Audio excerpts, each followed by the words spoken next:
What's going on, family? I'm Scrapbook Boxing, the Museum of the Forgotten Fisticuff series. I'm going to continue my conversation with you concerning the complete history of boxing. In a prior conversation, the name Tippy Larkin was brought up. We know he was born November 11th, 1917 in Garfield, New Jersey. We know he died December 10th, 1991 in Garfield, New Jersey. I told you I met him a couple of times. We also know his name was Anthony Pelletieri. He stood 5 foot 7 inches. He was a lightweight, and he would win the junior welterweight championship title. He had a 71-inch reach, and he fought from 1935 to 1952. He had a record of 151 total bouts, 80 wins by decision, 57 knockouts, 13 losses, and 131 total wins. He fought 19 times as a main event fighter in New York's Madison Square Garden. Now, he fought in New York's Madison Square Garden against Augusta, Georgia's Beau, and that would be for the vacant New York SAC lightweight championship crown. Now, the thing about Tippy Larkin, told you I met him several times. He was a very good boxer, beautiful jab. He knew how to move side to side. What you see today is what he was doing back then.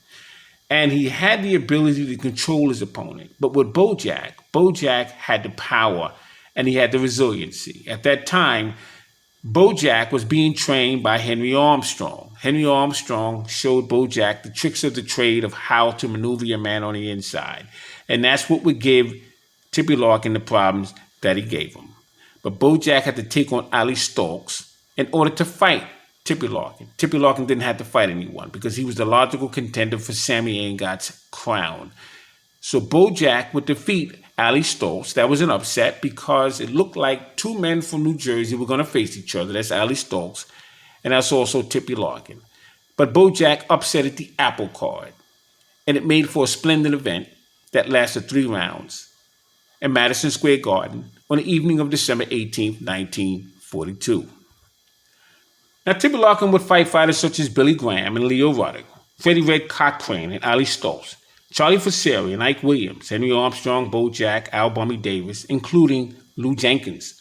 On the evening of April 29, 1946, Tippy Larkin would win the junior welterweight championship crown in one of the most unbelievable contests. No clinches and no fouls. Strategic boxing match against Chicago's Willie Joyce.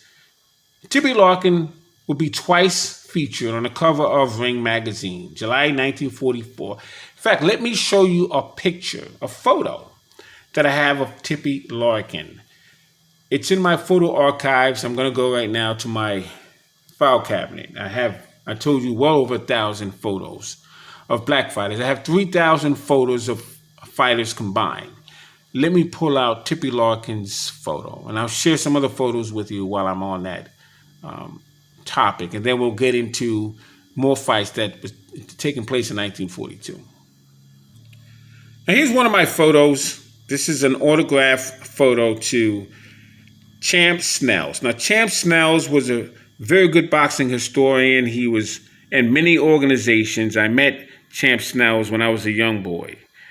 This is the display of the Junior Welterweight Championship belt. That belt came into fruition in 1922. The first man to hold that title would be Pinky Mitchell. I told you 1922 was one of the most phenomenal years of all of boxing. They would come out with a new belt, and they would also come out with a new division. It would be the Junior Welterweight division. And Tippy Larkin would be part of that lineage.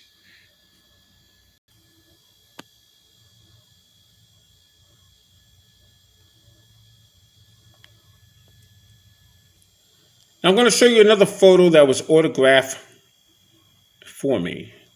And this is Artie Levine. Artie Levine was from Brooklyn, New York. I had several conversations with Artie Levine. I talked to him about the moment that he faced Ray Robinson in Cleveland, Ohio, on the night of November 6, 1946. And what happened in that bout, Ray Robinson was knocked out of the ring for a 20 count, but many counted 21. So they felt that Artie Levine, I'm thinking of Tippy Larkin, Artie Levine had knocked out Ray Robinson. Now, Ray Robinson would tell you, as he told me, that Artie Levine was the hardest puncher he has ever met.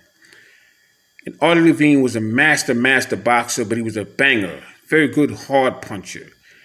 And Artie Levine would take on Ray Robinson on the evening of November 6, 1946 in Cleveland, Ohio. And he would knock him out of the ring for a 20 count, but many counted 21. When I spoke with Artie Levine about that, he didn't have any malice in his voice, but you can tell that he felt he should have won that fight. But he had nothing but great things to say about Ray Robinson. He was a classy act, as I expected him to be, and he was. Shout out to Artie Levine, one of my favorite fighters of all times. Great fighter was Artie Levine.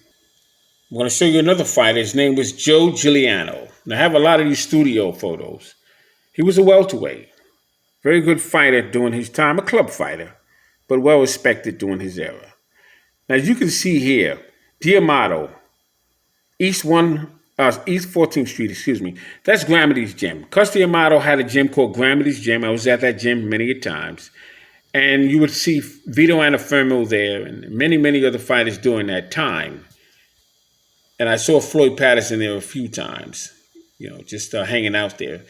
But you would find all the old-time trainers. Old Man Joe was there, and Ray Arcel would be there. You see Charlie Goldman walking around from time to time. Here is Joe Giuliano. Now, I just dug into my file cabinet. I told you I have over 1,000 photos of black fighters. This man here, his name is Arthur Bursley. He was a welterweight. But he was first a lightweight. He was a lightweight, and then he would eventually go up to the welterweight division. Let me show you if I can get this blur out. Arthur Bursley, leading lightweight at this time of the photo. Very good fighter he was, and he would move up to the welterweight division. Here's Arthur Bursley. Very good fighter he was. Now I'll show you two more black fighters from the collection that I have of the photos. Here's Georgie Harper. This photo was taken April 18th, 1938. And Georgie Harper was from New York. He was a featherweight. Very good fighter he was during his time. If I can get this straightened out. As you can see here, 58 West 135th Street in New York. That's in Harlem. This is Georgie Harper. Just wanted to show you Georgie Harper. A lot of these men will be in the project that I'm working on. Now, the last photo I'm going to show you is the Buffalo Bison. His name is Joe Hall. He was a lightweight contender at that time. Very good fighter was Joe Hall, the Buffalo Bison. Just wanted to show you him. Once again, these are from my photo collection of black fighters. 1,000 photos I have them in my file cabinet. And he will also be in the project that I'm working on. All right, now let's get to some conversations in 1942. Now let's talk about Willie Pep, Will of the Wisp. He was born September 19th, 1922 in Middletown, Connecticut. He died November 23rd, 2006. He was 84 years of age at the time of his death, and he would reside in Rocky Hill, Connecticut. He stood 5'5", weighed 122 to 126 pounds. He had a 68-inch reach, fought from 1940 to 1966. He had a record of combined 241 bouts, 229 wins, 65 knockouts. He was stopped 6 times. Sandy Sadler would be in the ring with Willie Pep. Sandy Sadler was probably one of the hardest punching featherweights. And there were many of them in all of boxing. Now, Sandy Sadler, my dad knew him personally. And they used to walk to the train together after Stillman's gym. And Sandy Sadler, I told you, he used to hang out in Harlem because there was a young lady who used to hang out on my grandfather's block. And I told you about a lightweight champion who used to date Lulu Bell. And Joe Sandy Sadler didn't like it, and he offered to fight him several times. But the thing with Willie Pep, he was 20 years old. He defeated Chalky Wright November 20th, 1942, and he would become the New York Sack Featherweight Championship of the World title holder. Now, while champ Willie Pep will have a record of 62-0, the former world lightweight champion Sammy Ingot, who was known as the Clutch, has stopped the undefeated winning streak of this great fighter. Willie Pep was a non-title affair, but he would defeat him. And then Willie Pep would go on and have another 73 wins before he was lose a fight with Joe Sandy Sadler. I talked about Joe Sandy Sadler once before. He used to hang out with Ray Robinson and Spider Valentine and Keynote Johnson, as well as Danny Cox. They used to work in the Harlem Harper House on 125th Street. Not Pep because he was too young, but he would hang out with them. I'm sorry, not Pep. Not Joe Sandy Sadler. Joe Sandy Sadler used to hang out with Ray Robinson and the men that I mentioned. But Joe Sandy Sadler didn't work there because he was too young. He was from Boston, Connecticut. And he knew Willie Pep because Willie Pep lived up there as well. Now, Pep wins the NBA World Featherweight Championship title. He becomes the undisputed champion after knocking out Sal Valentino. In fact, let me show you him. 12 rounds, June 7th, 1946. Let me show you him for one moment. All right, so this is Sal Bartolo, and this is the man that Willie Pep would unify the featherweight championship title with. His name is Sal Bartolo. I just wanted to show you this photo that I have of him. Sal Bartolo.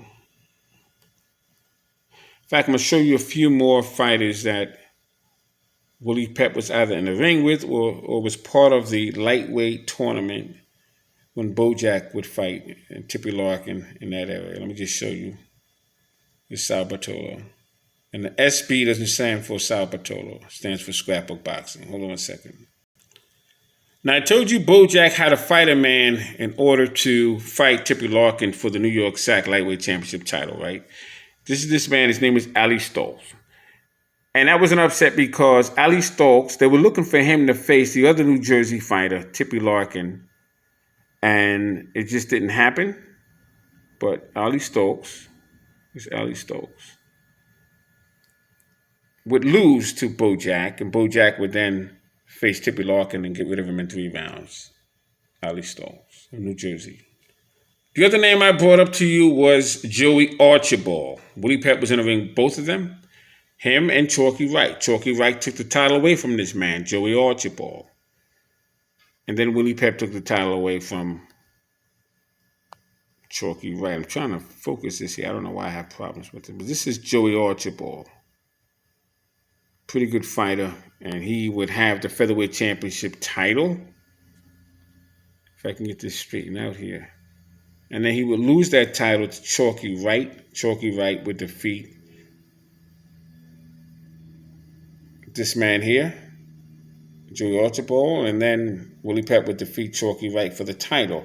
But Willie Pep defeated both Chalky Wright and Joey Archibald. Just wanted to show Joey Archibald.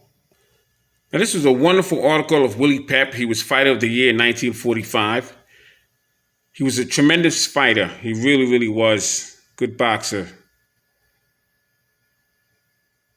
And he, at his time, he was unhittable, basically.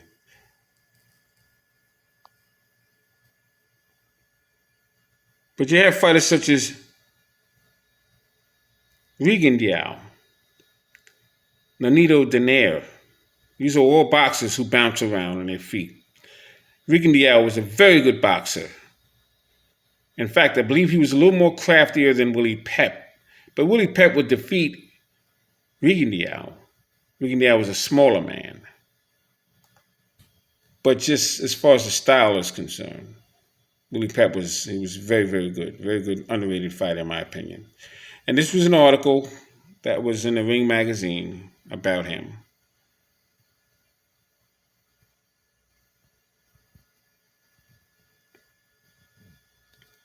And I have all these in plastic because I need them for information. In fact, let me show you some other boxes before I continue. Willie Pep. Yeah, he was something else. I knew Willie Pep. I used to talk to him all of the time. And when he'd get in front of you, he was shadowbox in front of you and he'd give you a hug. He was always playful. Everybody knew Willie Pep. Everyone respected Willie Pep. He was a very, very good fighter, a very good humanitarian. And he would be missed because he was that guy. When you were at an event, somewhere in that building was Willie Pep. All right, so I think I'm going to end this video. I'm Scrapbook Boxing, Museum of the Forgotten Fisticuff series. All great fights and all great fighters will never be forgotten on my channel. This man's name is Ray Price, and he was a lightweight as well. He was the Northwestern lightweight champion, and that was Ray Price. Thanks for listening, and I'll see you in another video. In our next conversation, be well. Peace. I just want to give a shout out to Hardline Boxing. We'll be collabing again soon. This is Beau. He was on the cover of Ring magazine. And I met Beau a few times. It's always an honor and always a pleasure to speak with him when I could. Sidney Walker. Oh yeah. Peace.